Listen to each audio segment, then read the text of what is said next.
For the next 40 minutes, they managed a crippled airplane that was vibrating badly and increasingly difficult to control, finally landing it safely at Philadelphia International Airport. Several passengers were injured by debris, but only one passenger died after being sucked partway out of the broken window.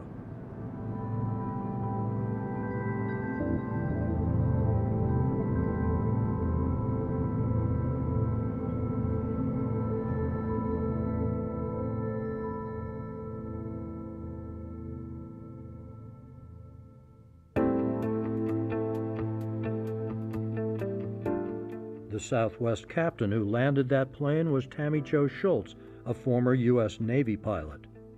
Southwest Airlines officials later commended, quote, her actions, calm demeanor, and competence during the emergency, end quote. U.S. Secretary of Transportation Elaine Chao had praised for, quote, the pilots who safely landed the aircraft and the crew and fellow passengers who provided support and care for the injured, preventing what could have been far worse, end quote. The media called Captain Shults a hero with nerves of steel. It was not the first time that Tammie Jo Shults had faced and overcome a challenge. As one of the first women to fly fighter jets for the Navy, she had overcome barriers, setbacks, and people who doubted her.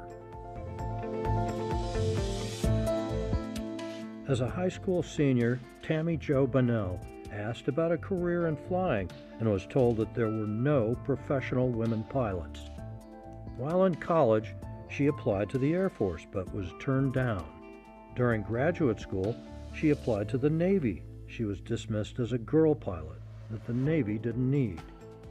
But she was determined to try one more time, and she was finally accepted into the Navy's flight school, where she earned her wings in the T-34 Mentor. Tammie Jo served as a flight instructor in the T-2 Buckeye and qualified in the A-7 Corsair II.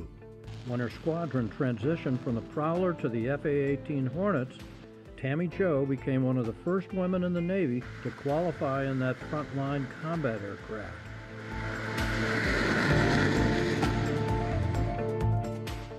The FA-18 Hornet was designed for both air-to-air and air-to-ground combat. Its avionics, cockpit displays, and flight characteristics make it a very versatile aircraft. It can operate from an aircraft carrier and can carry a wide variety of weapons. Operated by the U.S. Navy and Marines and by several foreign allies, the FA-18 was also flown by the Navy's Blue Angels flight demonstration team.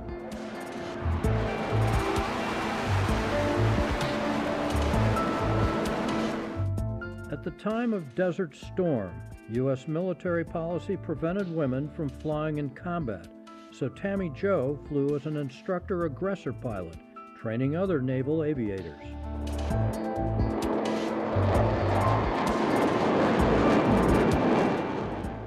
Following her active duty, Tammie Jo was promoted to lieutenant commander and assigned to the Navy Reserves, where she flew FA-18s. She retired from the Navy with Navy and Marine Corps Achievement Medals, a National Defense Service Medal, and a Marksmanship Medal.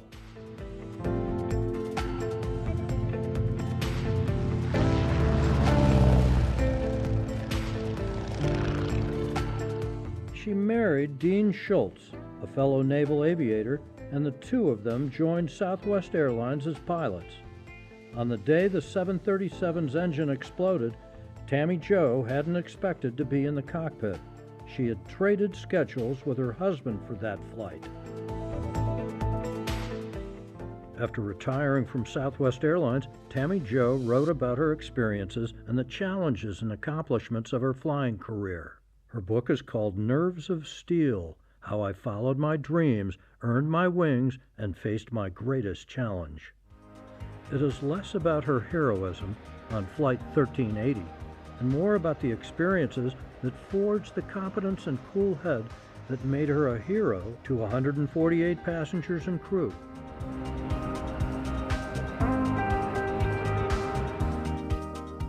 Today, women occupy a growing number of seats in the cockpits of commercial airliners and U.S. military aircraft.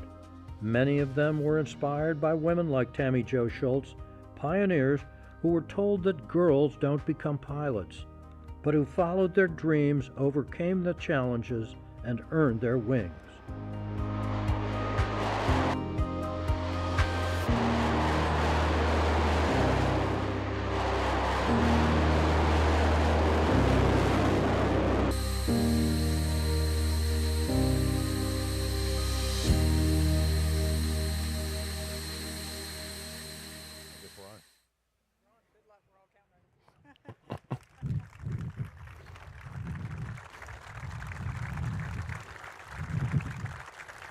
Please take your seat.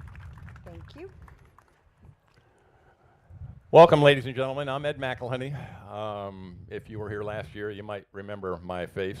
I'm a year older. I've got hearing aids now, and I just replaced my right knee. So I probably won't be standing the entire show today. But it's not my show. It's this lady's show over here.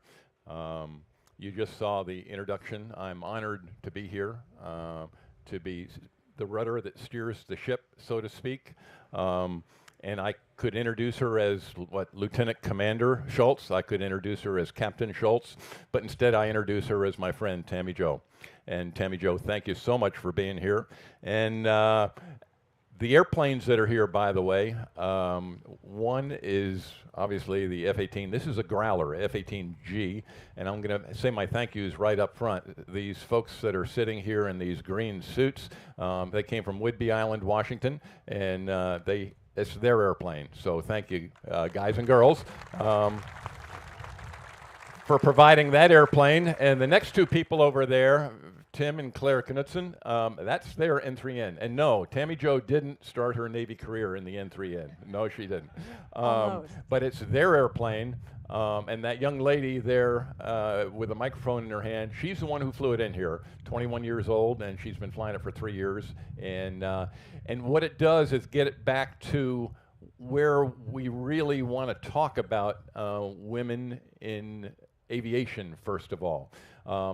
The reason we're here today, and I'll just tell you right now, that Connie and I were watching the Super Bowl this year, and I'm sure a lot of you watched the Super Bowl. And did you see the flyby? You know, we always enjoy the Star Spangled Banner and then the flyby afterwards. Anybody remember what was in the flyby? Oh yeah, okay. F-35 was flight lead. You had 2 Super Hornets on the wing, and you had a Growler in trail, okay? I said, hey, that's pretty cool. Okay, they don't show it very long, but then they had some cockpit views. And in the cockpit views, all of a sudden I'm going, wow, that's a girl, and that's a girl, and that's a girl, and that's a girl. They were all females flying these fighters. And I'm, you know, yeah, I was at first taken aback. I'm going, come on, you know, we fly these things too. Why not at least have one guy in there? But then they brought up the fact that, hey, the reason they were doing that was because it was the 50th year that female aviators were allowed to fly Navy airplanes. So it was the 50th anniversary. And I sat there and I said, that's good. I get it. Wonderful. And then Connie and I looked at each other and said, okay, do we know any female Navy aviators? And we said, yes, we do. And so a couple phone calls, and the next thing you know, Tammie Jo says, yes, indeed. I would be pleased and happy to be part of this program. So that's how we got to where we are. So it's going to be concentrated more on female Navy aviators. And I'll just say right now, first of all, and I do this on every presentation, military veterans, active, retired, please stand. We want to say thank you.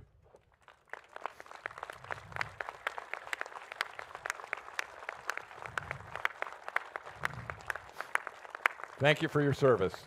And the follow-on to that, of course, is how about female aviators? How many female aviators do we have in the audience out there today? Can we see those who please stand if you're a female aviator? Okay, we've got a few. You are in. Yes, you are. You are. You got to be kidding me. You're in the back seat of that thing. So anyway, that's why we're here today, and Tammie Jo can help me out a little bit on this because, hey, you know, ladies flew these airplanes way back when, the Wasps, back in the 40s. And yeah, feel free to chime in anytime, but I'll turn a little bit over to Tammie Jo right now. Right.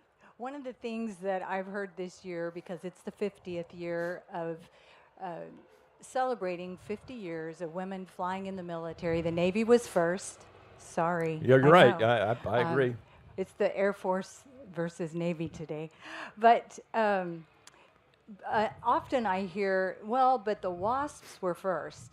And truly, we do stand on the shoulders of the Wasp if you're a female aviator in the military, because they flew military aircraft. However, they were not in the military. They bought their own uniforms. They designed, and Jacqueline Cochran made their wings. They paid board and room. They had no medical. If somebody was killed in the line of duty, which did happen, the girls pitched together to pay for either transportation of the body home or the funeral. So the military itself, those ladies wore wings of silver, and in the Navy in 1973 they opened it up for women to fly, and the wings of gold were open to women. And the missions truly back then, I mean, they did ferry missions, they did test missions, they got shot at, they towed banners, you know, and if you don't know, you know, they would tow a banner for gunnery practice and stuff like that. High altitude stuff, they did a lot of dangerous stuff, yet they, again, still, hey, couldn't be in the military, and that was the way it was. Right, and it's interesting to me because not only did they fly, which I think we owe them a solemn but happy moment of gratitude for that, but so many of them went on to do things like Betty Green, who you don't hear very often about the WASP named Betty Green, but if you're familiar with Mission Aviation Fellowship, she was their first pilot. It was her vision before she even went into the WASPs to use aviation to break that isolation of people with medical education and spiritual help. So that's an organization that is around the world and alive today. And whenever we talk about towing banners, one of her stories was when she towed the banner, they initially shot at her aircraft until her male instructor got on the horn and said, "Hey, the banner." And so the mortars quit exploding by the cockpit and near the aircraft, and they started to the banner. So it was sometimes more dangerous than necessary. So anyway, that's how it started, and then we got into 1973, and Tammie Jo sat there and said, "Hey, I want to do this." And yeah, unfortunately, the United States Air Force said no, and yeah, there's more to that story, I'm sure, also. Right. Well, and to begin with the ladies who started in 1973, there were some, 3 of the ladies were already in OCS, going through Officer Candidate School, so they said, well, let's see if any of those ladies are interested. So Judy, Jane, and Barbara began. They finished their OCS, and then 3 other ladies, Mary, Rosemary Mariner, who was my skipper in the Navy, and Joellen. Mm-hmm. So the first 3, they gave props, and the last 3, they gave helos, but Rosemary dug in her heels and said, "Nope, I came with my commercial and my college at 19, I want jets." And so that was the original 6. Wow. And Rosemary ended up being a former commander of yours, correct? Right. She was the first woman to take command of an aviation squadron in the U.S. Okay. And VAQ 34. It was commissioned during Reagan's time as president, and so he was increasing the Navy not only by ships but by aircraft. And so our mission was to study Russian, Chinese, and French weapons and tactics, and then employ those against the fleet. And it ran from Top Gun students, other squadrons, single ships, to entire carrier group workups. Okay, and just to show that I've done my homework, VAQ, you know, you'll hear her talk about VAQ, and that's what these folks are out of too. They're out of a VAQ squadron. The V stands for fixed wing, okay, right. The A stands for attack, okay, and the Q stands for electronic, okay? So they're jammers, basically. That's what this airplane is designed to do, and that's what that squadron was designed to do. It was a support squadron, if you will, but that was the VAQ that and you were a member of that squadron also. Right, and to be honest, I don't know all of the Growler mission, but we did more than jam. We simulated, and so I think maybe, do you all do simulations as well? Yeah. Yeah, so that mission is still alive today. It just transferred from that small VAQ 33 and 34 sister squadrons to the Growler community today. All right. How about a quick synopsis of your career? Okay, you obviously started out in the T-34 and then worked your way up. Right. And actually, I mean, just as a real quick review, for those that might be listening or younger ears that think, I don't know how to get into a cockpit. And I saw the jets overhead our ranch there in southern New Mexico, and I was one of them, by the way. I was a T-38. That was fighter lead-in training at Holloman, New Mexico. And believe it or not, that time frame, that was I was probably up there. Right, and I'll be sending you the bill for all the broken windows later, because it wasn't until I was in the Navy later and had done some air-to-air that I realized there really was no reason for those guys to go scorching by our ranch, breaking the sound barrier and all our windows at 500 feet or so. There's not a lot of air-to-air that happens at that altitude. It was fun. Come on. Mm-hmm. We know what kind of a rule breaker you are.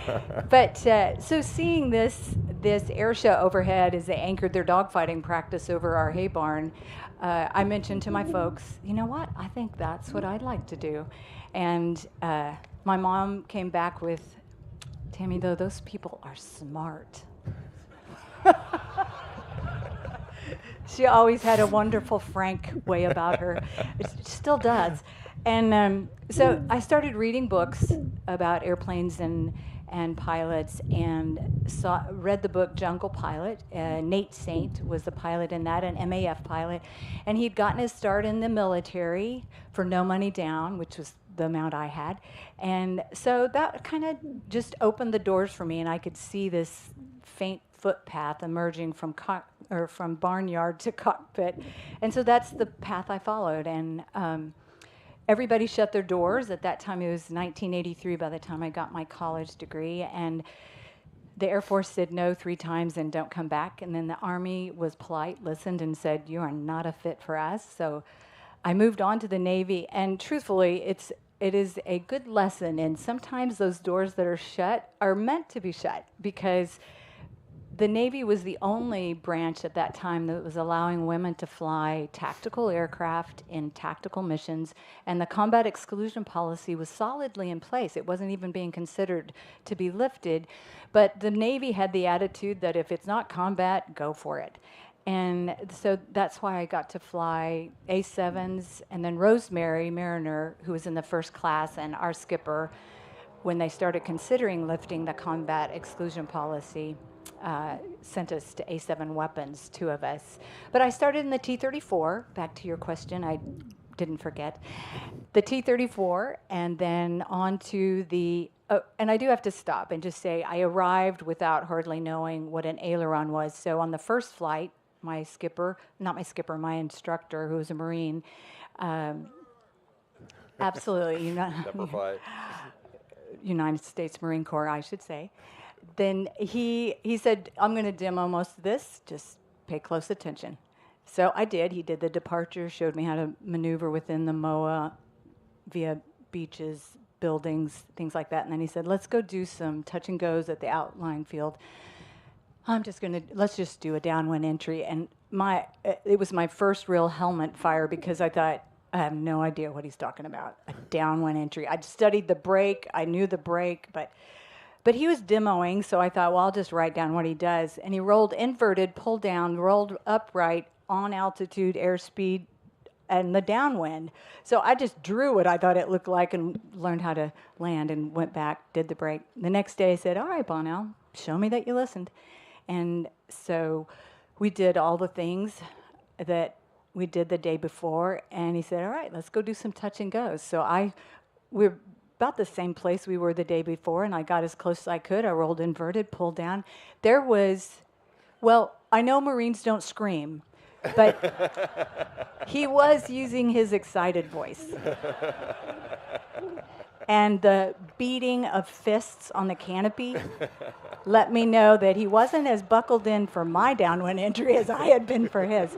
So it was a debrief item, and I learned what the downwind entry was. But on to T2s. I recovered from that. By the way, the T2, if you look over our shoulder here to the left, there's a T2 Buckeye right there. That's what she's about to talk about. Right. That it has the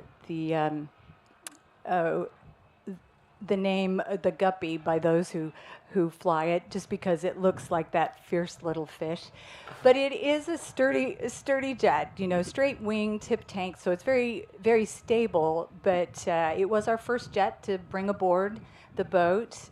This was pre-Top Gun 1, so we didn't have all the film footage of the carrier deck or the Kenny Loggins music to inspire us as we went out. And we're trying to sneak a peek at the carrier, at the Lexington, as we're in 4-plane formation, threatened with death if we made the airplane, you know, the formation look bad.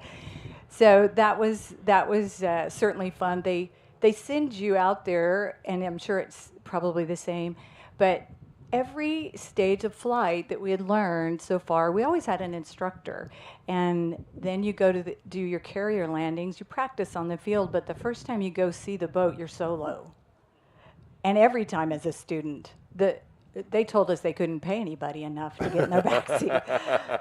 But they had figured out that they need your decision loop very tight around the carrier. It's a dynamic area. They don't need you thinking about what your instructor is thinking about what you should do. They just need you thinking about what you should do. And my first launch, they had told us, okay, don't show us the planned form of your T2, you know, rise slowly and don't stall out. And so, especially being the only girl in my squadron, which happened the first 4 squadrons, I was the only female there. So I was determined. I was not going to look like a sissy. So as I got shot off, I just kept going. 60 feet above the water. Finally, they said, Bonnell, pull up. And when I got back, my instructor had written in the book, check intake for mackerel. So on to the A4. And we don't have an A4 here, but I bet there's one on the line someplace. It's anybody who's flown the A4 loves it. It was light attack, pulled back from the fleet for training, and so we traded in the stable wings and tip tanks for the very delta wings and the maneuverability to do all the fleet exercises that we would plan to see in the future, low levels, bombing, strafing, air-to-air, and more carrier.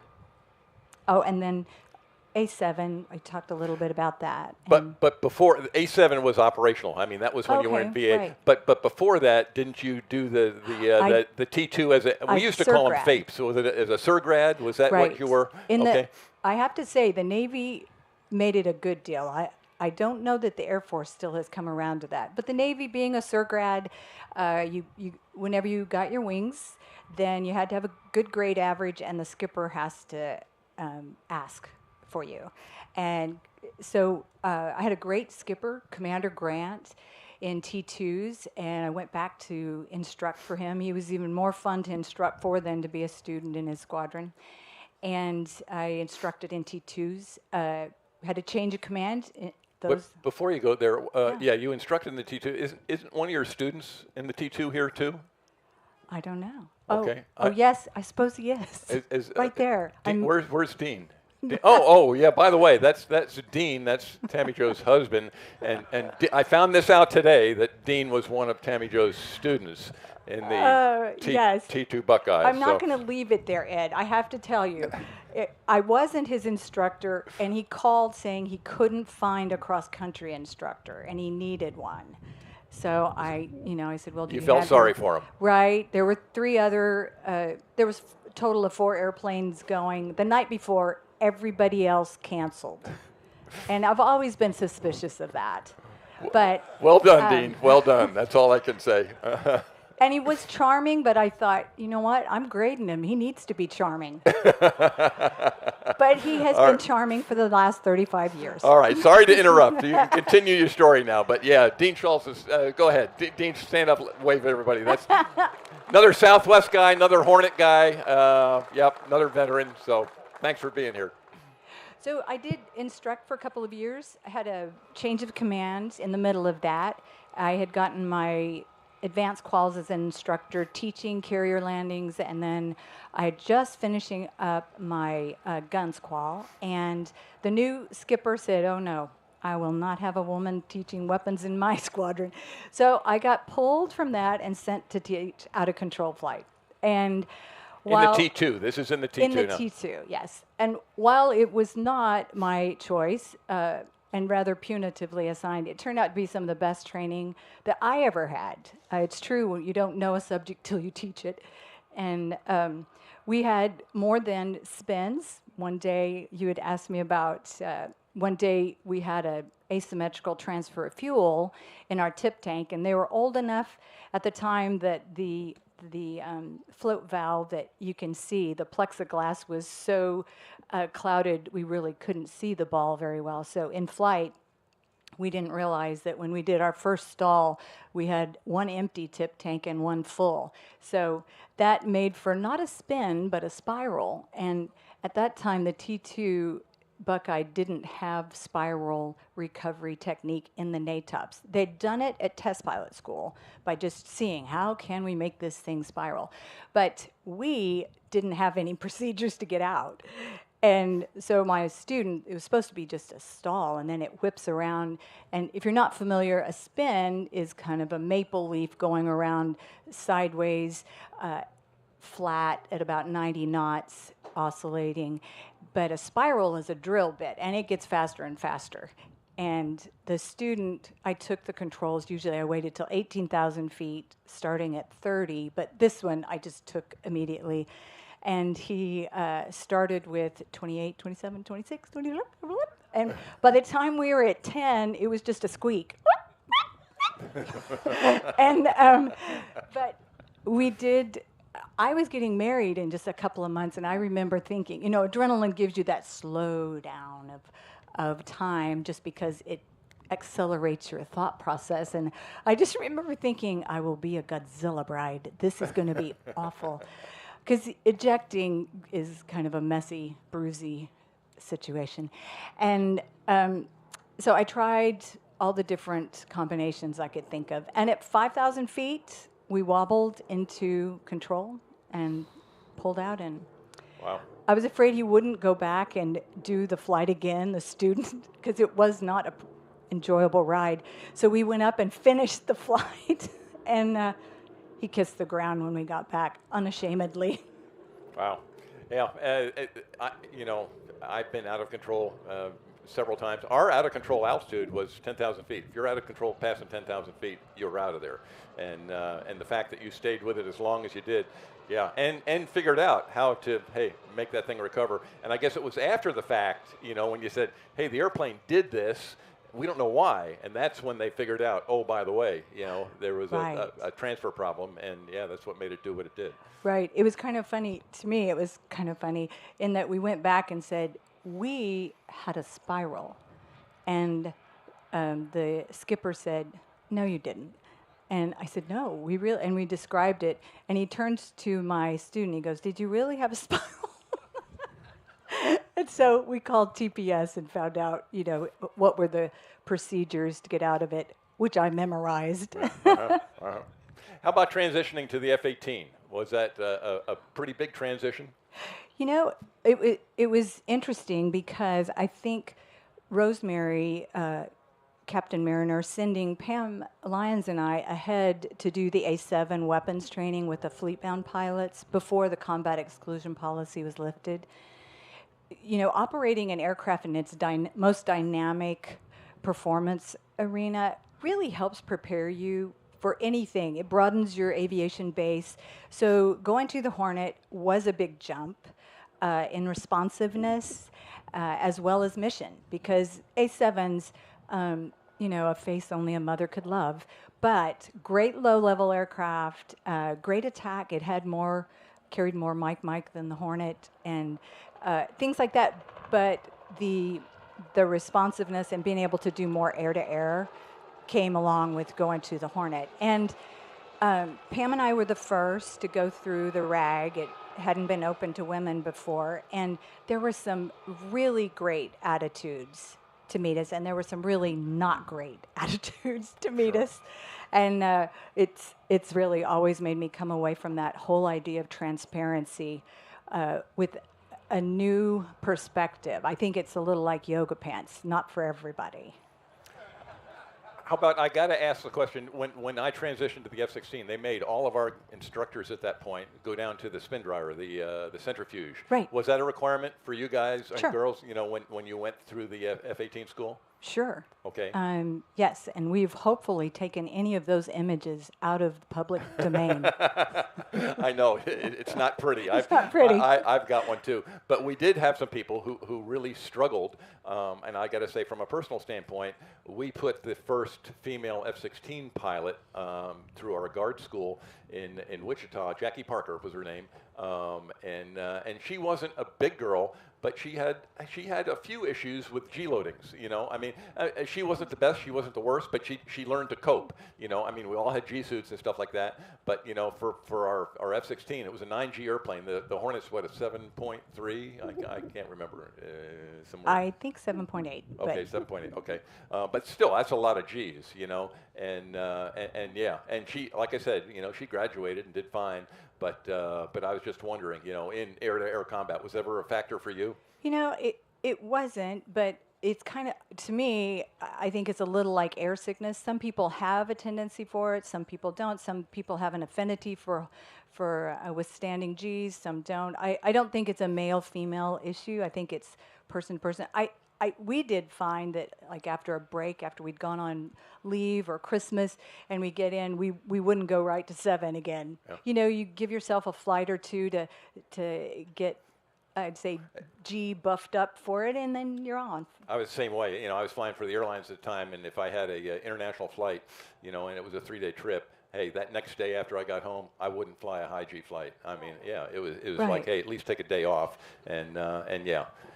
All right, so we've gone from the T-34 to the T-2 to the A-7 to the F-18, and now I got to say, since we're getting close on time, let's go to the Southwest thing. Got hired by Southwest, and away you went. Easy, hard? Did they accept you right away? Of course, we've got. Where's Connie back there? Yeah, if you didn't know, Connie, let's see, third female hired by Delta Airlines in 1978. It was probably a little easier for you, but was there difficulty in getting hired as a female by Southwest? You know, I don't know that the difficulty was really in getting hired. It was surviving sometimes. Okay. But I have to mention the good guys, because there were always good guys. I feel like God always provided people like Jerry Bradley, who's in the crew here, and Jim Rice, who I believe is here as well. And so I always had some incredible men as mentors and leaders, and it was a turbulent time, I would say, just because nobody deals with change well. We all have something about the way things used to be that we liked. So there was a big change. Aviation is a tight community. Women going into combat didn't set well, even in a commercial cockpit. With some folks, even though I don't rule Congress, I had nothing to do with it. You know, that was something I heard a lot about. Then there was crew resource management that had come on the scene, and that meant we were going to utilize both pilots in the cockpit. There was no more sky gods. Captains now had a Magna Carta. They had to, you know, be a team player. And so there were some that had grown up in the idea of I am finally a sky god and I'm holding on to it. That it was a little difficult, but those things, you know, time marches on, and I think everybody learned. How about becoming a captain? How long were you a first officer before you turned into a captain? I was a first officer for 5 years. I had our second baby, took some extra time off with the Marshal, and then went back and was a captain for 20. Okay. And I got to bring up the fact that Marshall is their son.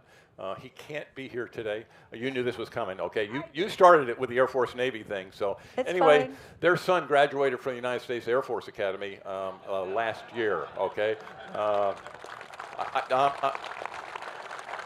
We asked him, Dean and I are both Navy pilots, we said, Marshall, is this how a good son rebels? He said, I'm bringing honor back to the family name. And oh, by the way, one of the Growler girls over there is a United States Naval Academy graduate, by the way. Thank you. So she's Nice to be represented. and yeah, Marshall's right now in what, T6 school, flying formation? T6, is it? learning to fly close in to Oklahoma. other people. Yeah. All right, so now we're into the Southwest side of things a little bit, and boy, I don't want to go through the whole story, and I will just compliment you on your actions, your crew's actions, I should say, because as well we know, it's not just Tammie Jo that did it. It's Tammie Jo, it's the first officer, it's the flight attendants in the back who helped out, and yeah, launched out of LaGuardia, headed to Dallas, as I remember, and all of a sudden, bang. And I can sit there, as a former airline guy, I don't know how many times I was in simulator training, the instructor goes, boom, he hits the side of the simulator, an engine rolls back, hey, you hear a hissing sound, hey, O2 mask got, and you do the what do they call it, immediate action items and all that kind of stuff. But that's what she was trained to do, and she did it extremely, extremely well, and I compliment you on that. And yeah, I'll turn it over and just say, hey, things that you want to bring out to the crowd that you think is important. Sure. Well, as Ed said, aviation, no matter how many seats in the airplane, is never a solo sport. And I had an incredible crew. Darren Elliser was my first officer. My flight attendants were Rachel Fernheimer, Catherine Sandoval, and Shanique Mallory. And I say their names slowly because it's important. They were a huge part of the success of that day. And we were headed from from New York to Dallas, full of passengers, even one on the jump seat, and then heavy with fuel, about 33,000 feet. We heard that bang, but instead of the bang and the engine rolling back, we heard the bang, the engine rolled back, did a snap roll, pitch over, and skidded. And so the bang turned into a shudder and a roar rather than calming down, and we got control of the aircraft and tried to slow down some of the shuddering by just slowing the aircraft down. The shuddering that came on was enough that we couldn't focus our eyes on instruments or checklists, and then there was smoke that had been pulled into the cockpit from the explosion, and then a condensation cloud from the rapid depressurization, since we were close to 33,000 feet. And the shuddering, we found out later, came from the damage. The engine, whenever the number 13 blade had severed near the hub and the dovetail, it had helixed forward and created a sonic boom inside of the engine, which that's actually what did the damage, not the blade itself. But that kind of peeled the engine cowling back like banana peel, and the small pieces tore chunks out of the leading edge of the wing and different parts of the fuselage and the tail. One rather large chunk, one of the buckles from underneath the cowling, struck right in front of the 14th row window, and so that's what took out that window. And the shuddering from all the damage, which never really got into a syncopation. I mean, there was always a different feel and tear and sound, which I think was really disconcerting for those in the back as well, who were closer to the sound, I think. And then the rapid depressurization. I know it's a mouthful, but everybody has seen one. If you see a balloon pop, you've seen a rapid depressurization, and it's air equalizing pressure, and it does so rapidly and with force. We were at 33,000 feet, equalizing our cabin pressure, which was at 7,000 at that point, 70 degrees inside the cabin, negative 25 outside. And then the roar that came along that never went away, that grew, and it just got to a certain decimal, and it just stopped because there was no more available. And it smothered every sound in a way that Darren and we only sit 1.5 feet apart, but we couldn't even hear our own voice over it. And so that of course, is caused by all the wind coming in that one window. When you go down the road at 60 miles an hour, you know how disconcerting that one window down can be, not just from the sound, but also from the reverberation of 60-mile-an-hour wind trying to get out of that window that it's also coming in. And we were 550 miles an hour plus whenever this happened. So there was just a lot of dynamic air temperature, pressure, things going on. And Darren and I think we both kind of had a moment of isolated, adrenaline-filled time there when you can't really see anything or communicate, and you have stabbing pain in your ears as your eustachian tubes collapse, and then realizing you're not breathing very well. And after we got it back in, we got our oxygen masks on. We did it one at a time because at that point we needed both feet, both hands, and full attention. I was going to say, that, the first rule in aviation is maintain aircraft control. Maintain aircraft control. And that's what they did very well. And then analyze the problem, take appropriate action, and then maintain situational awareness. So we kept control of the aircraft. The first problem was we needed oxygen. So we took care of that one at a time, and then figured out where we needed to go. Long runway, medical, within decent distance, which was Philadelphia. And I like your radio calls too. I mean, it's just like calm as you could possibly be. I'm just going, you got to be kidding me. I think my voice would go up real high, but no, she's, hey, mayday, mayday, mayday. Hey, we got an engine. I think the words used were, we have an engine fire, and then you said you were losing some parts, I think, and it was... Well, it was probably the fourth time that they asked me if I was declaring an emergency that I said, yes, we have parts missing, and someone went out.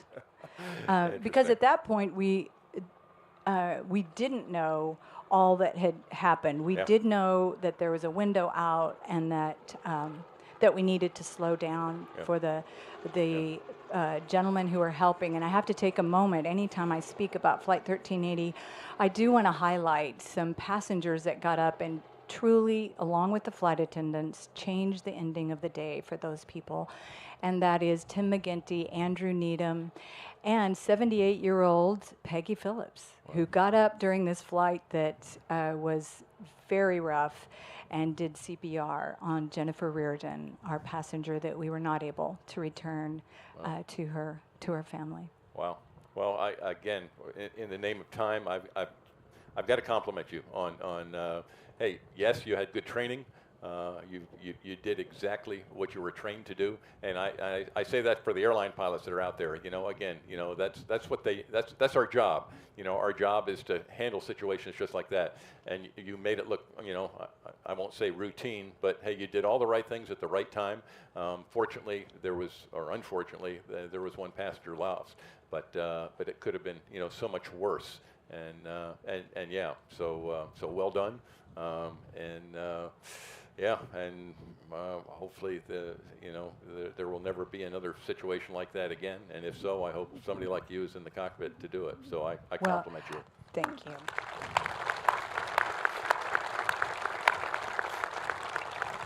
All right, we're going to go over, I can tell that already, but we're going to do a quick walk around of the aircraft. I'm going to start first with the N3N, and Claire is going to come up over here and talk a little bit. This is the 21-year-old who's, let's see, flew it in here. She's been flying it for 3 years. Her dad is the owner of the airplane over there too, and I'm hoping that she may turn into a future Air Force aviator, but I don't know. We'll or Navy. It's okay.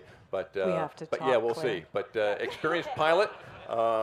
Started flying in J3s, and go ahead. And where'd you go from there? J3s, and then? Yeah, absolutely. So I started in a J3 Cub when I was probably 13. I remember my first flight lesson with my dad. We have a airstrip in northern Wisconsin, a grass strip, 2,000 feet, and so. I remember the first day I was taxiing, and 13 years old, I didn't really know how to move my feet quite correctly, and I thought I was going to go in the hayfield, and he said, no, just keep going, you're not going to go in. So that was my first memory of taxiing the J3 Club, and of course, now taxiing this thing is a beast, but that definitely prepared me. So yeah, I started at 13 probably, I mean, not officially, but and then at 15, I decided to take a little break. My brother passed away in an aircraft accident, and so I just wasn't quite into the aviation at that point, but maybe around 16 or 17, I just knew that he absolutely loved aviation, and I wanted to continue that passion in my family and be the next generation of pilot.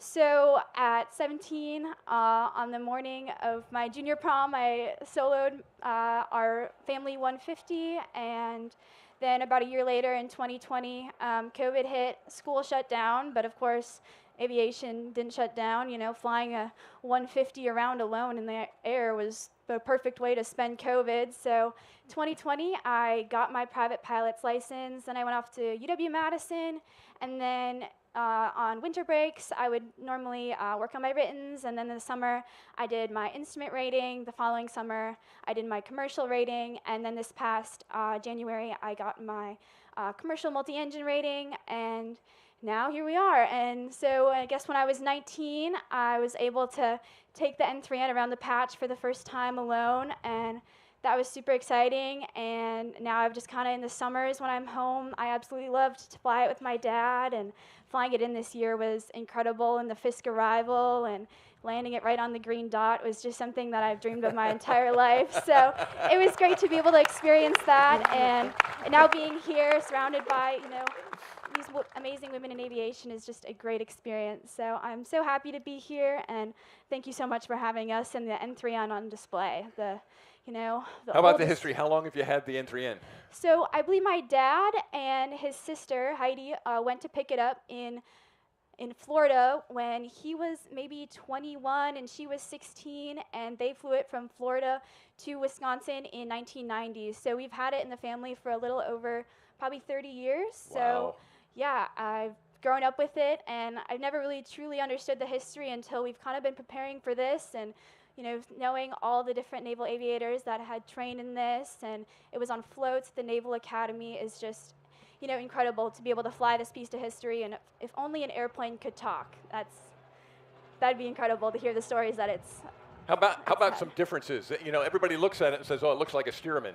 Right, exactly. So I think some of the main differences are that it has 4 ailerons, and then it's also a little bit heavier than a Stearman, and then the landing gear is completely different. I think the rudder also is different, and then I think the main part is that it's all aluminum, and so I believe that Stearman have some like piping, and so that there can lead to some corrosion in there that you just wouldn't know about. So the nice thing about the N3N is that you can see everything, and so if there's any corrosion or anything happening with that, you can, you know, be sure to tackle that right away, and there's no surprises for you. I think those are the main ones. Oh, we also have removable wingtips. So it was a World War II trainer, so I think a lot of the cadets would ground loop it, and so they could just run out, switch the wingtips, and keep on moving. So, yeah.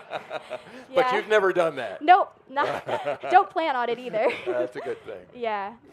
All right, well, thank you for allowing us to have the beautiful airplane here. Congratulations on flying it in, too. Good luck flying it out. That's always exciting also. Oh, yeah. And I'm going to stop there again. I know we're running out of time, but I'm going to talk to the Growler guys here and girls, excuse me, for a minute and just say,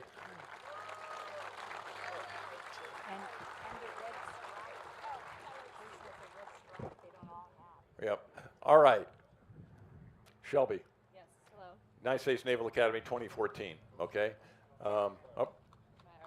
The red one. Sounds good. And Whidbey Island, and I'll stop there and just give us a little history of the airplane and how long you've been there, et cetera. We're going to get Tammie Jo to come up, and maybe the two of you could maybe just walk around and tell some differences. This is a Super Hornet that's been modified to be a Growler. If y'all didn't know, a Growler, it basically replaced the EA-6B, correct? Yes, that's correct. Yeah. EA-6B was a jammer. I flew with them many times, standoff jammer, in close, whatever you want to do.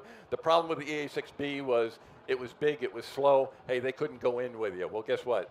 These folks can go in with you, and you desperately need them if you're going in today's war with all the electronics that are out there. Hey, you want these guys. The beeps and squeaks is what we were talking about. So yeah, go ahead and tell us a little bit about the airplane and where you guys are from.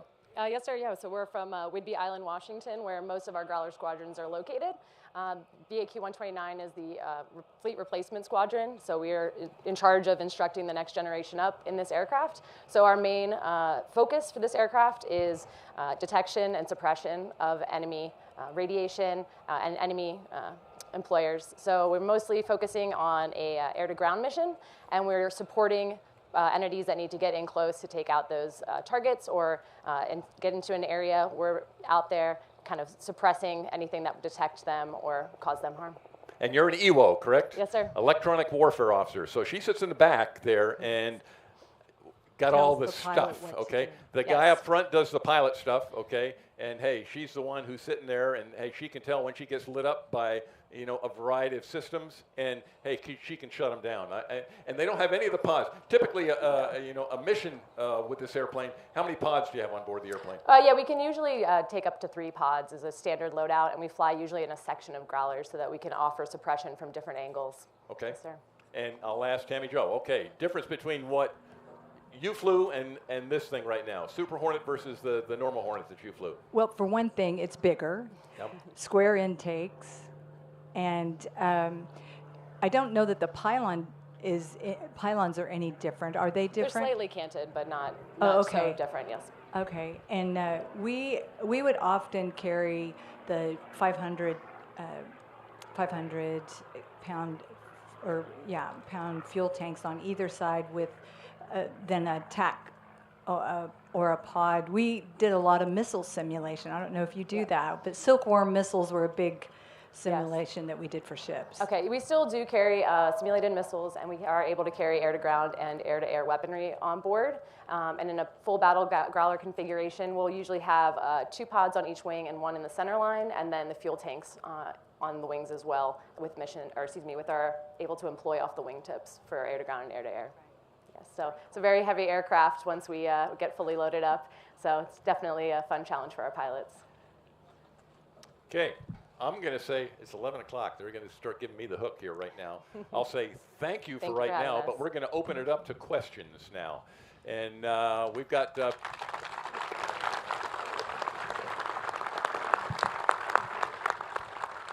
people in the audience now. I'm going to open it up and say it's a free-for-all. So if you want to ask questions about the N3N, about the Growler, about Tammie Jo, about Claire, I'm sure there are some questions out there.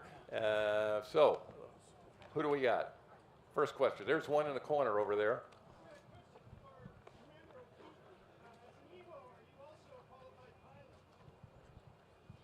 Some of our EWOs are qualified in private pilots, but we are not qualified as pilots in this airframe. Okay. Tammie, what was your call sign in the military? Bonnie. I know, it's not very exciting, but I was glad I didn't earn an exciting one. My first instructor's call sign was Clyde. And so the schedulers saw my maiden name, which was Bonnell, and thought, So they put us on the schedule as Bonnie and Clyde and giggled like schoolgirls every time they called us to say our jet was ready. But that's it, Bonnie. Thank you. All right, other questions? Okay, we got some down here. Wait, she'll give you a mic. Oh, wait, we have one over here. Okay, we'll get to you. Hold on a second. Go ahead, over on this side. Yeah, Tammie, during the incident, you had initial control issues. Did those continue with you till landing? So the control issues, the snap roll that we did to 41 degrees, that was brought on by the explosion, and that wing kind of stopping like it was a sea anchor, the other wing going so quickly, which gave it more lift, that gave us that snap roll, the pitch over. So we certainly were able to keep control of the aircraft. We did have a little roll problems turning left into that engine. We had to do that very carefully, or wanted to overbank. But we lost it. It severed hydraulic lines, fuel lines, things like that on that side. So there was some degradation of control, but mainly it was just the fact that we had so much damage, and those pieces of cowling that were flailing in the wind at the wing of the root just made it a little. It was like flying through boulders rather than that slipstream that you're normally feeling. Okay. Next, over here. I actually have a question for Claire. I'm a 17-year-old student pilot. I'm about to really close to get my private. How many hours did you have when you just about like, and how many hours do you have now? Is the biggest question. So when I got my private pilot, I probably had around like 70 hours. I got very lucky that I grew up where I grew up, and so we had airplanes. I had airplanes at my disposal to kind of fly whenever I wanted. Right now I have just over 300 hours. So yeah, and good luck. Thank you so much. All right. Anything else for any of the people up here? Okay. Well, I will say now, if there's no other questions, we have one other presentation to make, and I'll get a member of my staff. I see. Oh, there's Connie back there. Yeah, Connie is going to help out on this. And afterwards, by the way, if you haven't read her book, Nerves of Steel is the name of the book. She's just basically talked about the tip of the iceberg here. She's got some great stories. She's left some of the really bad stories out. I'll say that right now. Thank you, ma'am. I appreciate that. And she went through much more than she admits to right now in some of her naval career. And I'll be honest with you, I thought some of this stuff was inappropriate, you know, some of the things that happened to you. But I grew up in that world also. I was one of those fighter guys, and I knew some of the guys who said, no, somebody like that doesn't deserve to do what we do. You have obviously proved them wrong. I'm happy to say that. Oh, and we were talking about the combat exclusion also. The combat exclusion was in place basically the entire time that you were flying the United States Navy. And then they lifted it. I want to say that would have been probably '93, somewhere along in there. And now, you know, females, hey, they can go beyond the support role, which is what you were in, basically. And I found it interesting also, a sidelight, you know, carrier qual pilot, okay, you know, and an instructor in carrier quals, you know, yet they didn't let you land at night. Is that right? Well, right. If you weren't ship-based, then there was no need to put you through that qual. So, which to me, I'm just going, huh? You got to be kidding me, you know? They wouldn't let her land, you know, at night on the ship, and I'm just going, huh? I didn't get that one. But now they're full up. Now they deploy full operational squadrons. They go to sea. Normal. They're just like everybody else out there.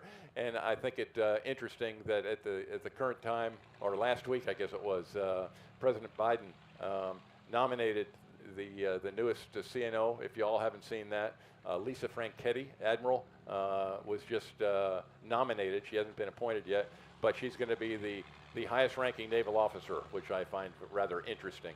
And she's not a flyer, you know. What can I say? But nonetheless. Then we'll have to wait and see. Yes, yeah, we will. We'll have to wait and see. But what we have here, we have a volunteer who his call sign is Chaco, by the way. Yeah, well, guess why? You know, okay. And so we've got some memorial chocks for you, and you can use them if you want. She flies a Malibu now, right? Okay, that's their airplane that they go around in.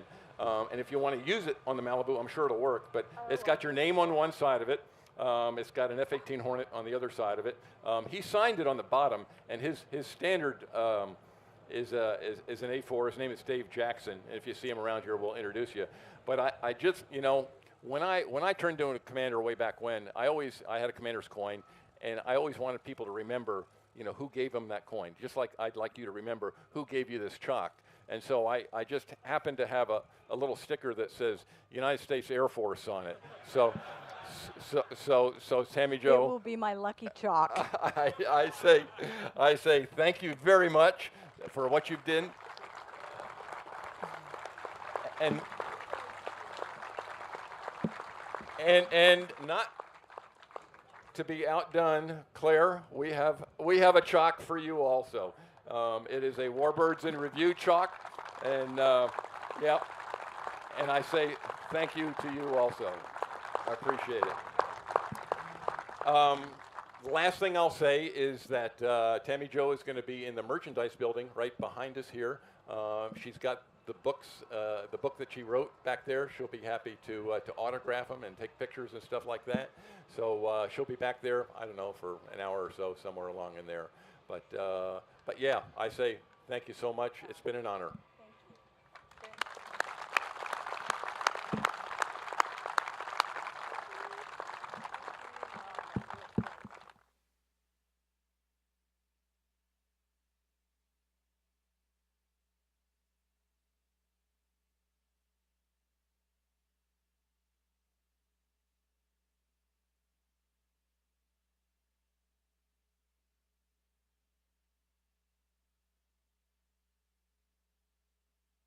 How to grow delicious tomatoes.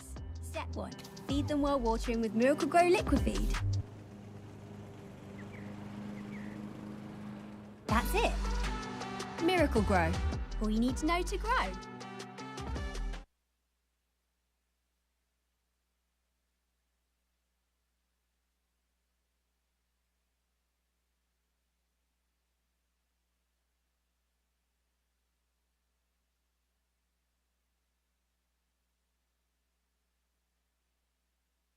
How to grow more vibrant flowers. Step 1. Feed them with Miracle Grow Shake and Feed.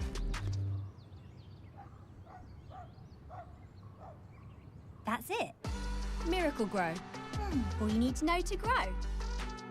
How to grow delicious herbs. Step 1. Use Miracle Grow potting mix. That's it. Miracle Grow. All you need to know to grow.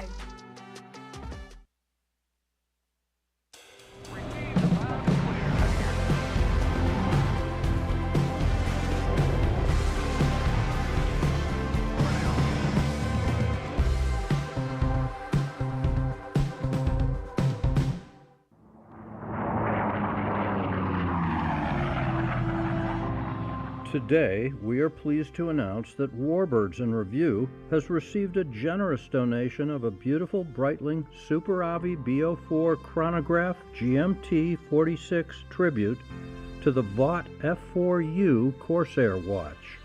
Retracing the celebrated design codes of the Breitling Reference 765 Avi Copilot, the Breitling Classic Avi collection recalls Breitling's earliest ties with aviation from the 1930s onward, when the brand was known for precision cockpit clocks and pilot chronographs produced by its Hewitt Aviation Department. The Classic Avi pays homage to this unique heritage with a highly legible dial, rugged case, and signature rotating bezel that allowed pilots to measure some of the very first long-haul flights. Today, the collection celebrates the pioneering spirit of those early aviators along with 4 legendary airplanes: the Curtiss P-40 Warhawk, the de Havilland Mosquito, the Vought F4U Corsair, and the North American P-51 Mustang.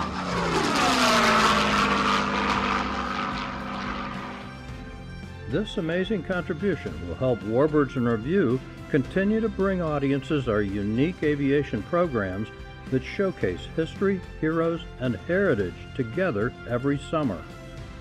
Every aircraft has a history and every pilot has a story. Why does it matter what happened long ago? The answer is that history is inescapable. It connects things through time and encourages us to take a look at those connections. History is the story of who we are, where we came from, and can potentially reveal where we are headed. The team at Warbirds in Review will be offering a very special opportunity to take home this rare timepiece with your tax-deductible contribution through a raffle or auction. Stay tuned. You know what this is? Scott's no quibble, money back guarantee. If for some reason you're not satisfied, you'll get your money back, no quibbles, guaranteed. I mean, why you wouldn't be satisfied with some of the best lawn care products on the market? I don't know. Let's say, hypothetically speaking, Your bar for satisfaction is so high, it's almost unreachable. I'll track you down to understand what it takes to make you happy. Hypothetically speaking, of course. Feed it, Lord. Feed it.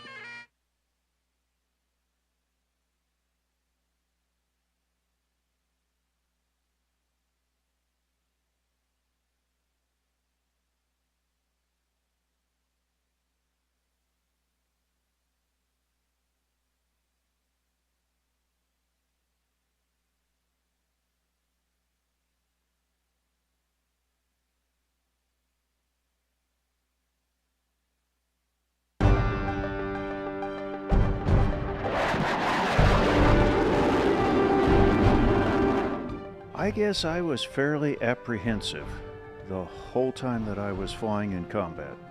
And I guess there's good reason to feel that way. I'm there to cause a lot of damage and a lot of harm, and therefore they would like to damage me. And I was 25 years old at that time.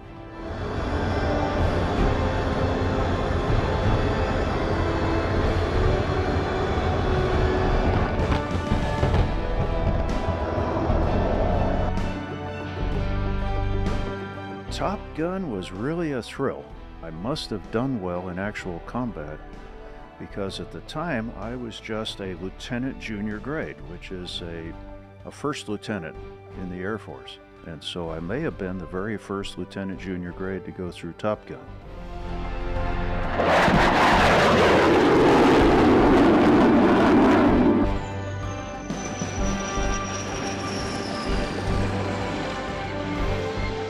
That was the dream of a lifetime come true. I had wanted to be an aeronautical engineer and a test pilot just like my dad from the time I was 10 years old.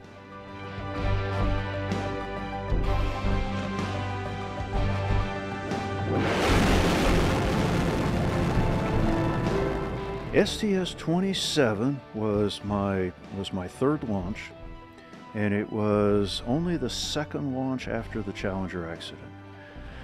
Well, I will never forget, we maneuvered the arm, and Mike Mullane was my arm operator, so he moved the arm over there, and we brought up the television image of the right wing, and I looked at what I was seeing, and I said to myself, we are gonna die.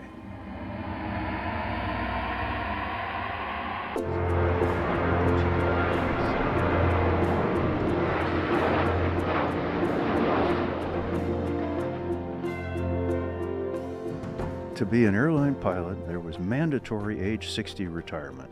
I was a NASA astronaut until I was 50 years old. And so I looked at the situation, and I had known a number of Southwest Airline pilots. And they were just like me. They were flying because they loved to fly.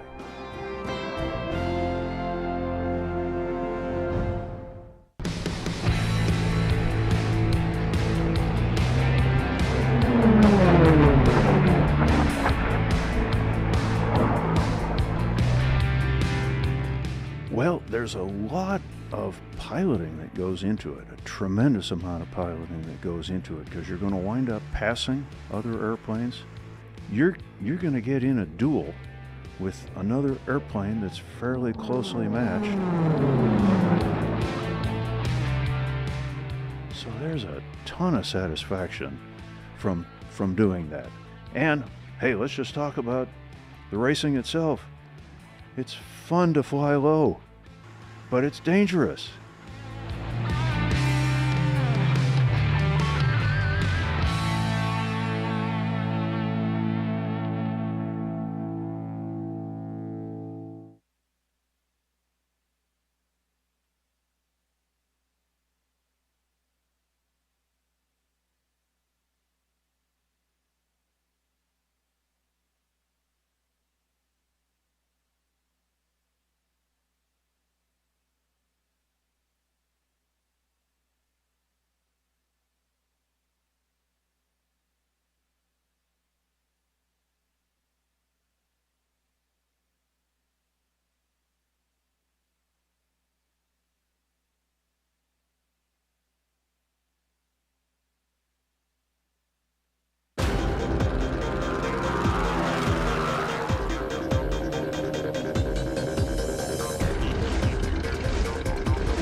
flies off all by itself. It does it itself. Okay? Yeah, you're right there with me though.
Every time I open the hangar door to go flying, I realize that I'm one of the lucky guys doing something that I dreamt of as a kid.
North American Trainer Association, or NATA, is known for bringing warbirds together in a stunning showcase that celebrates human ingenuity and opens the world of military aircraft to future generations.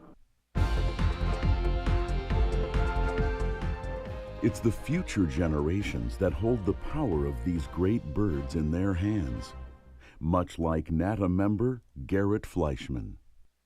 You're not just flying in the moment. You're flying with a whole bunch of history on your shoulders, and it really means a lot to fly them. Bridging history and the future, NATA supports those who remember when and future generations through clinics, scholarships, social media, and a world-class magazine. NATA is a resource for the entire Warbird community, and it's open to anyone. Membership can get you access to history in a way you've never experienced before, on the ground and in the air.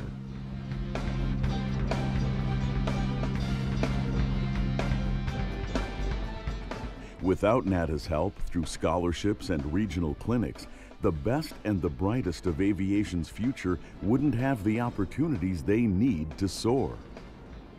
I myself do not own a T6, or do not have the resources to fly in big formation flights on my own. But joining an organization like NATA allows me to do this just because I'm motivated and eager to learn.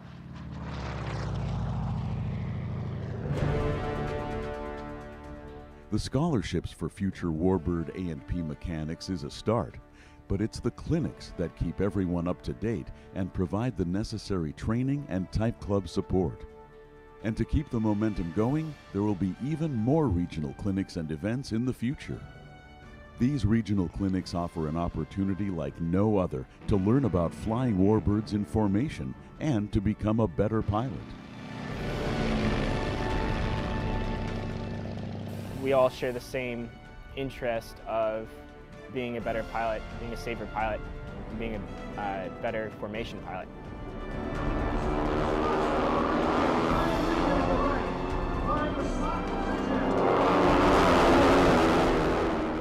Join this organization, and it's a constant learning process, and that's another thing that I love about it, because a good pilot is always learning, always.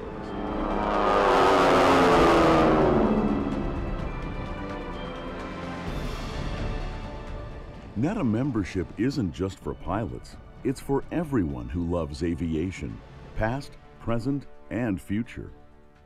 We have a lot of members that are not they're not even pilots.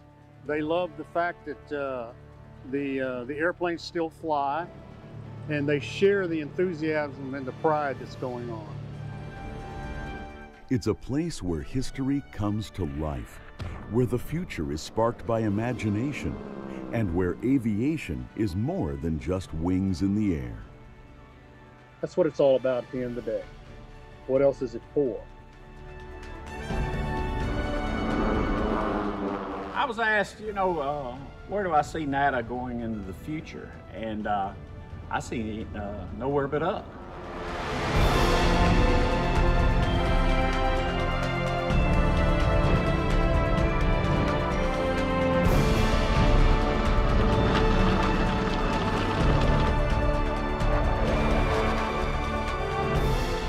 Be a part of it. Join NATA today.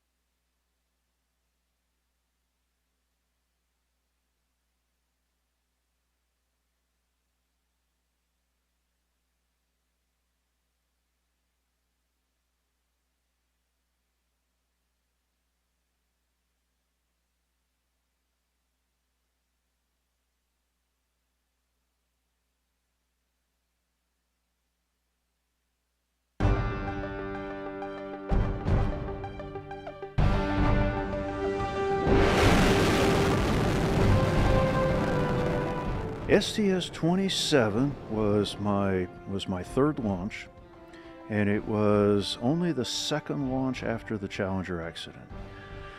Well, I will never forget, we maneuvered the arm, and Mike Mullane was my arm operator, so he moved the arm over there, and we brought up the television image of the right wing, and I looked at what I was seeing, and I said to myself, we are gonna die.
How to grow more vibrant flowers. Step 1. Feed them with Miracle Grow Shake and Feed.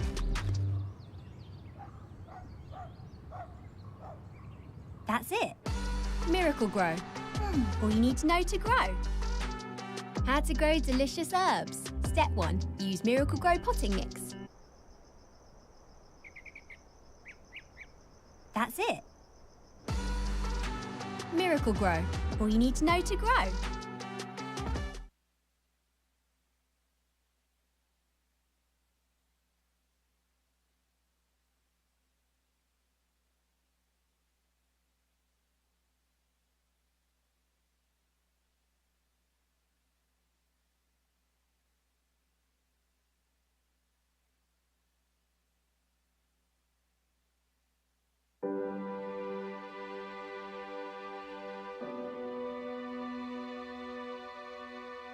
About a year ago, I met a gentleman called Walt Fricke, and they had a program called Veterans Airlift Command. And what the purpose of Veterans Airlift Command is predominantly hauling post-9/11 vets with severe bodily injury, post-traumatic stress issues, things like that. I was a helicopter pilot and was flying gunships when I got wounded. We were leading a gun team, and they were making a combat assault. The slicks are inbound with the troops, and when he fired the rockets, one of the rockets exploded coming out of the tube, and the shrapnel from the rocket took my foot, severed my foot, except for the Achilles tendon. My foot flipped up, and I grabbed my knee, and my foot flipped up and landed backwards in my lap. And then my crew chief, who had also taken shrapnel in the chest, unpinned the seat, laid it down, pulled off his belt, and put a tourniquet on my leg, like a count of 1, 2, 3. And he saved my leg. You know, I spent 6 months in the hospital when I got back from Vietnam, a long way from home. And it was a while before my family could gather the resources to come and see me. And during that period of time, I was very anxious. I was losing weight, you know, maybe PTSD and concern about how they'd view me with a busted up body, had a leg that, you know, we thought I was going to lose. And so that 6 weeks stayed with me. When I retired, I had an airplane, and I thought, you know, I can solve that problem for somebody. And I thought, well, I'll start this transportation service for combat wounded with my airplane. And a friend of mine challenged me and said, you can't keep this idea to yourself. It's, you know, you need to create a national network and do this, and with your connections and that sort of thing, you could probably succeed, in which we have. We have 2,500 volunteers that fly for us, and very few people fly only one mission. Once they do it, they sign up to do more. There are lifetime friendships created out of the flights. It changes their lives.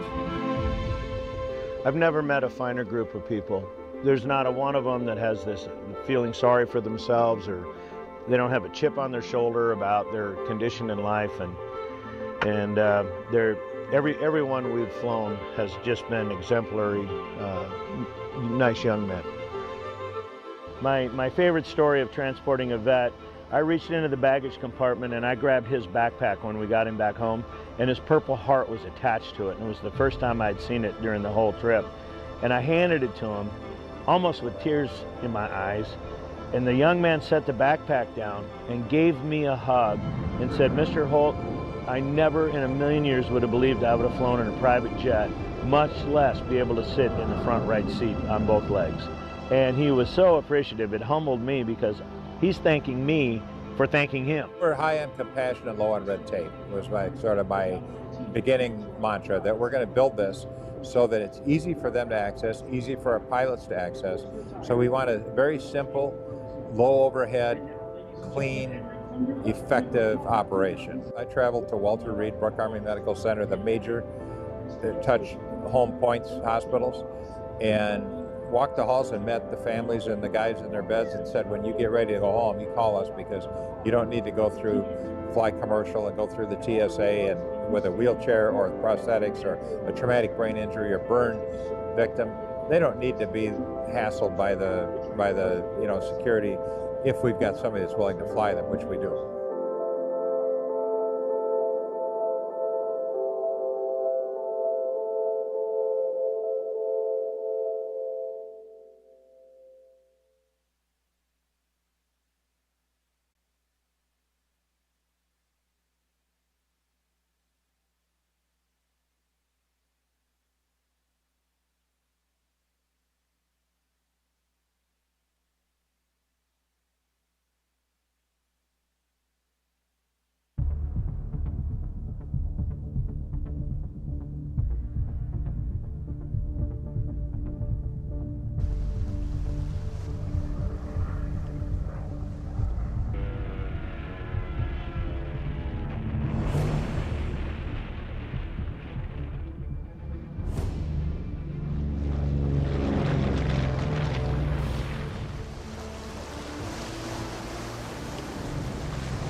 World War II changed the world forever, and forever after.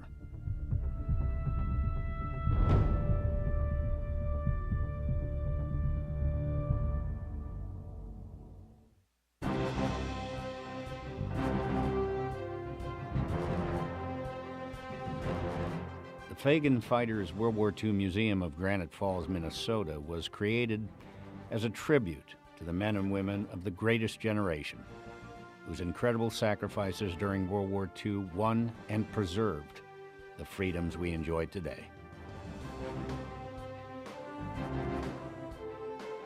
The Fagan Fighters World War II Museum is the dream, the creation, and the passion of the Fagan family of Granite Falls, Minnesota, Ron and Diane Fagan and their sons Aaron and Evan. We've taken on a mission to connect the latest generation with the greatest generation, because these are events in our history that need to be remembered, and in our case, and in the case of young children, they need to be introduced to. And we feel they're very important and need to be preserved, and that's what we're trying to do. The mission is to preserve the memory of the heroes of World War II, promote patriotism in today's Americans, and inspire tomorrow's leaders to study and apply history's lessons.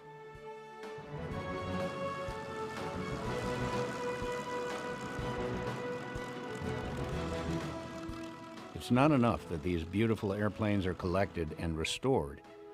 The Fagan Museum restores each of them to flying condition.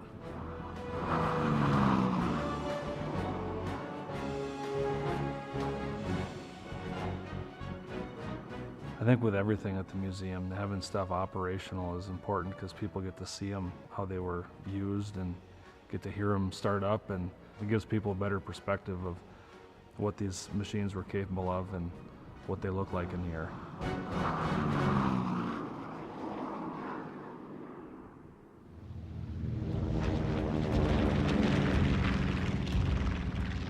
There are no markers, monuments, or visitor centers in the skies above Europe, the Pacific, or the China, Burma, India theaters of World War II. These airplanes are the monuments. They are timeless portals to the courage and deeds of those who gave their all to preserve all that we hold dear.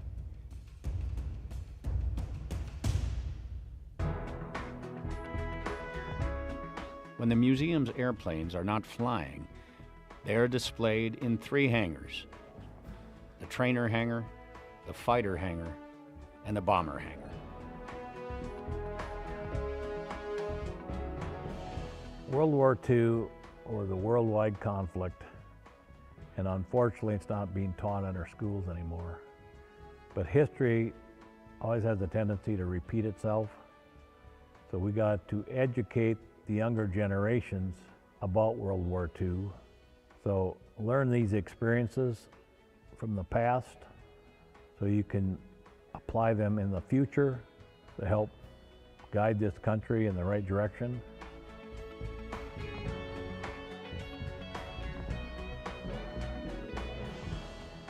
I know the buildings are built to last 250 years. The stories that are contained within these buildings will last just as long. We're connecting some of the battles. The only thing we can connect them with are the ground machines, which many people have a connection to rather than the aircraft.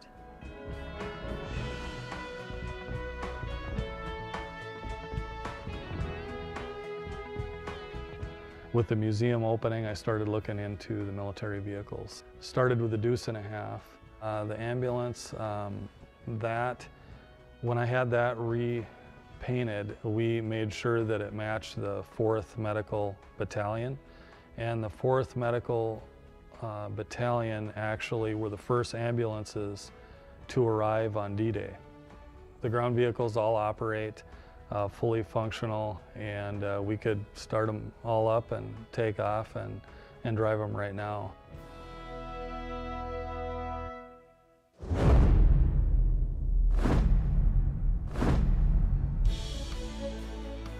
The Fagan Fighters World War II Museum doesn't just tell the story of what happened. It is dedicated to preserving the stories of those who lived it, telling us how it happened. Veterans and others are invited to the museum to share their stories firsthand. Their stories are recorded and preserved through the museum's Voices of Valor program. Let's do our museum around my father, Ray Fagan, and his World War II experiences. The first campaign medal he got was Normandy invasion. Second campaign medal he got was Liberation of Paris. And the third campaign medal he got was the Battle of the Bulge. He said, you can't imagine how terrible it was. We decided to make our collection a real museum when people referred to it as such.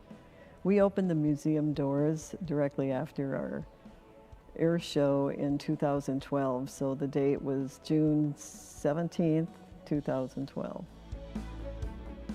The Fagan Fighters World War II Museum puts its collection in context for visitors by using original murals, sculptures, paintings, photographic collections, and other fine art to tell the story of epic events such as D-Day, June 6, 1944.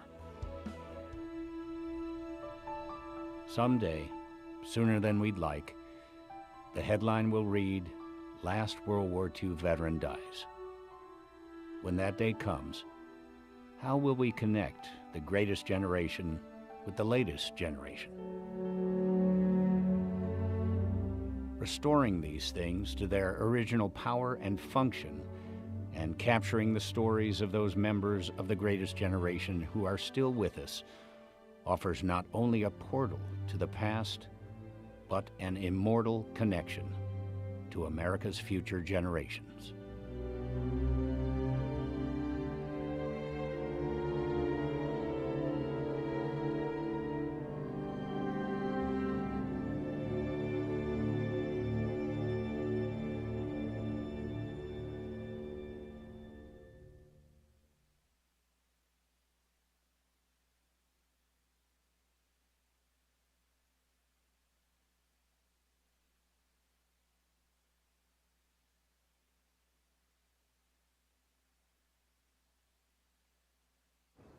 You know what this is?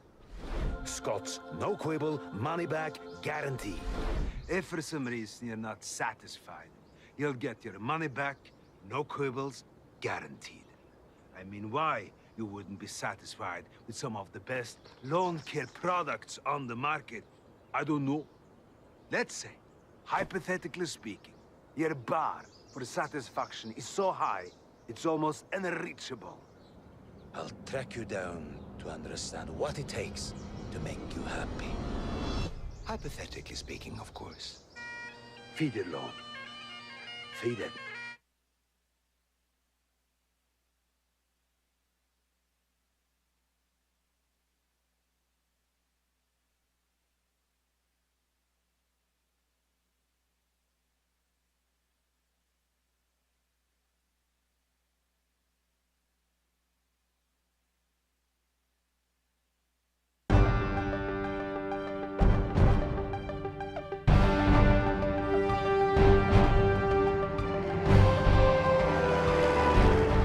one of my earliest memories was flying a J3 Cub with my dad, and he was letting me fly the whole flight. I was 5 years old, and my dad said, okay, let me fly it now.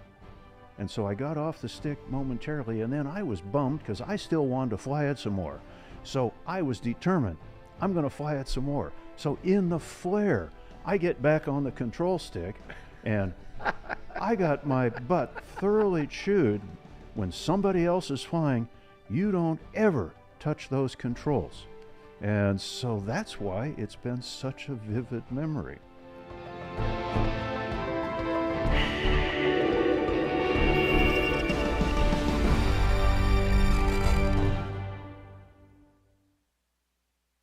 It is just a real pleasure and an honor to have you on board today. And I'm sure a lot of people know all about your music career.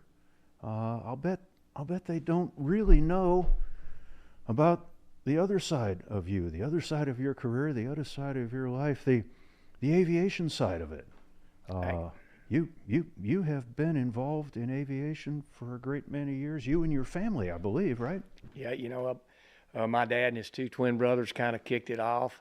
They were in Alaska when it was still a territory, flying the bush. After that, for I guess 5 or 6 years, Dad got the jet call and went down to Bainbridge, Georgia, and started instructing Air Force cadets, and in T-28s, T-37s, and T-6s, and then along came old AA-Ron, and you know, from the first time I put my hands on the controls of a DC-3 at 4 years old. My dad was a captain on DC-3. And as soon as I did that, I knew for the rest of my life what I wanted to do for a living. When I looked out the window and the cars were the size of matchbox cars going underneath me, I was stunned and taken completely.